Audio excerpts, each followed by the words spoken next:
Praise the lord. దేవునికి మహిమ కలుగును గాక. అందరూ బాగున్నారా? ఈ దినం దేవుని వాగ్దానం, అధికారము, మీకు అధికారమును అనుగ్రహించి ఉన్నాను, ఏదియు మీకెంత మాత్రమును హాని చేయదు. లూకా సువార్త 10వ అధ్యాయం 19వ వచనం. అవును, దేవుడు సర్వాధికారి అయినవాడు. ఆయన ఎంతో గొప్ప దేవుడు. ఆయన పిల్లలుగా మనకి దేవుడు అధికారాన్ని ఇచ్చాడు. గమనిస్తున్నారా? దేని విషయాన్ని బట్టి మనం భయపడాల్సిన అవసరం లేదు.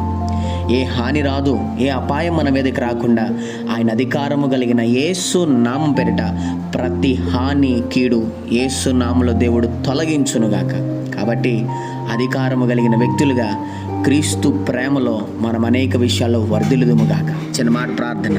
ప్రేమ కనికరం గల మా తండ్రి, నీకు వందనాలు.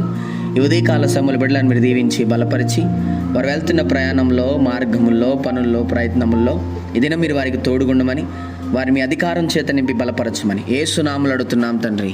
ఆమేన్.